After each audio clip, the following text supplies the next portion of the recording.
बात आज की चैनल के कार्यक्रम आर पार में मैं सुरेंद्र चतुर्वेदी आपका स्वागत करता हूं। पाकिस्तान के चुनाव अधिकारी का ज़मीर जागा, किस तरह चुनावों में जीते हुए प्रत्याशियों को हराया, उन्होंने प्रेस वार्ता में बताया। भारत के लोकतांत्रिक नेताओं का ज़मीर कब जागेगा भी या नहीं? पाकिस्तान के अधिकारियों का ज़मीर मरा हुआ है, यह बात तो मानी जा सकती है, मगर वहाँ के किसी अधिकारी का मरा हुआ ज़मीर फिर से जिंदा हो जाना भारत जैसे मुल्क के लिए खबर है।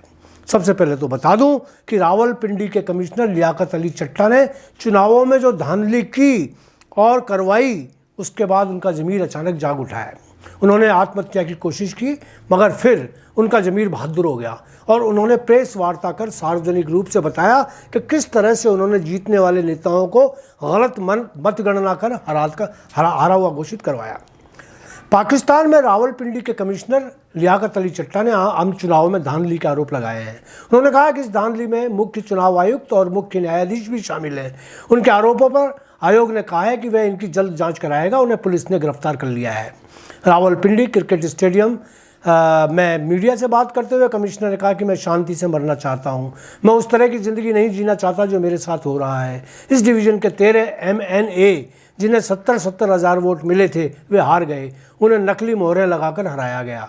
उन्होंने कहा यह सब मुझे पसंद नहीं आया, इसलिए मैंने अपने पद से, अपनी नौकरी से, हर चीज़ से इस्तीफ़ा दे दिया है। कमिश्नर ने कहा मैंने जो किया वह इतना बड़ा अपराध है कि मैं खुद को पुलिस के हवाले कर दूंगा। मुझे उसकी कड़ी सज़ा मिलनी चाहिए। दोस्तों, मेरे फेसबुक अकाउंट पर आप लियाकत जी की लियाकत का वीडियो देख सकते हैं। आर पार कार्यक्रम में भी दर्शकों को वीडियो दिखा रहा हूँ। मैंने जो इस इलेक्शन में गलत काम किया है, रावलपिंडी के 13 MNA की सीटें जो हारी हुई लोगों को हमने जितवाया है, लोगों की 70 हज़ार की लीड को हमने उनकी शिकस्त में बदला है और आज भी हमारे लोग बैठ के जेली मोहरें लगा रहे हैं। मैं माजरत चाहता हूं अपने तमाम रिटर्निंग ऑफिसर से जो मेरे मातहत काम कर रहे थे, जो बेचारे रो रहे थे जब मैं उनको कह रहा था कि आप ये काम गलत काम करें और वो नहीं करना चाह रहे थे। मैंने इस मुल्क के या इस डिवीजन के साथ जो गलत काम किया है, मुझे रावलपिंडी के कचहरी चौक में सजाए मौत दी जानी चाहिए और मेरे साथ चीफ इलेक्शन कमिश्नर और चीफ जस्टिस ऑफ पाकिस्तान को भी इसी चौक में सजाए मौत दी जानी चाहिए कि हमने इस मुल्क के साथ जितना बड़ा गलत काम किया है। मैं नहीं चाहता कि मैं 1971 वाली तस्वीर दोबारा देख सकूं। जो काम हमने किया है, मैंने किया है, ये मुझे ज़ेब नहीं देता था। इसी वजह से मैंने अपने ओहदे से, अपनी सर्विस से, सब चीज़ों से इस्तीफ़ा दे दिया है और मैं जो इतना बड़ा जुर्म किया है, इसके लिए मैं अपने आप को, जो क्राइम मैंने किया है, अपने आप को मैं पुलिस के हवाले करता हूं कि मुझे इसकी भरपूर तरीके से सजा दी जानी चाहिए। Thank you very much. देखिए, ये गलत काम कौन कर रहा है, कौन करा रहा है, ये कोई छुपी हुई चीज नहीं है।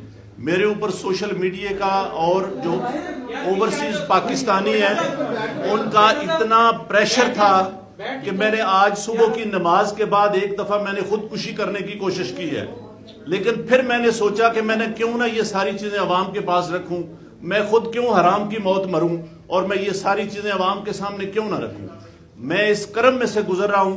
मेरी तमाम ब्यूरोक्रेसी से गुजारिश है कि अपने इन सियासी लोगों के लिए जो मुख्तलिफ शेरवानियां सवा के मिनिस्टर बनने को फिर रहे हैं, इनके लिए कोई गलत काम ना करें। हम लोग ये काम बर्दाश्त नहीं कर सकते। हसास लोग हैं, बजाय इसके कि हम खुदकुशियां करें, हम आइंदा से इस मुल्क के लिए कोई गलत काम ना करें। मेरी सब पूरी ब्यूरोक्रेसी से ये गुजारिश है कि इस कर्ब से, इस मुश्किल से आप इसका अंदाजा नहीं लगा सकते जो ये गलत काम करते हैं कि वो कितने पिंचिंग जिंदगी में से गुजरते हैं। मैं कहता हूं इससे बहुत बेहतर है कि बंदे को मर जाना चाहिए, बंदे को मौत आ जानी चाहिए। अपने मुल्क के लिए, अपने वतन के लिए, अपने दीन के लिए हमें इतनी बड़ी गद्दारी और बेज़मीरी नहीं करनी चाहिए। देखिए, कोई चीज ऐसी नहीं रहेगी जो मैंने आपको नहीं बताई। मैं अपने कर्ब का अपने बोझ उतार रहा हूं और मैं चाहता हूं कि मैं सुकून की मौत मरूं। मैं इस तरह की जिंदगी जीना ही नहीं चाहता जो मेरे साथ हुआ है और जो मैंने इस डिवीजन के 13 MNA जो हारे हुए थे, 70 हजार की लीड से हारे हुए थे, उन पे जेली मोहरें लगा के हमने इनको दिया कि ये शेरवानियां सलवा के जाके मिनिस्टर बनते फिरें। इतना बड़ा खिलवाड़ हमने किया है। ये फिर वही 1970-71 वाली तरफ हम जा रहे हैं कि मुल्क हमारा कहीं से कहीं जा रहा है और हम यहां बैठे क्या कर रहे हैं। दोस्तों, ये तय है कि आप लोग सोच रहे होंगे कि मुझे पाकिस्तान की इस खबर से क्या लेना देना, अनावश्यक रूप से मैं क्यों आपका समय बर्बाद कर रहा हूँ। तो आपको बता दूं कि ज़मीर हिंदुस्तान या पाकिस्तान या किसी मुल्क की सीमाओं में महदूद नहीं होता। ज़मीर का कोई मज़हब या वर्ग नहीं होता। दुनिया भर के ज़मीर एक तरह के होते हैं।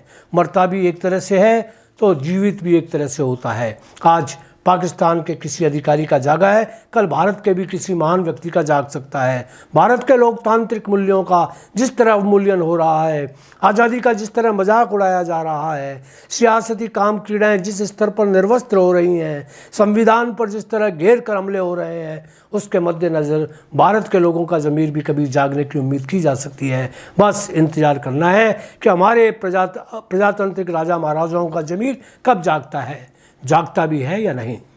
आज इतना ही, धन्यवाद।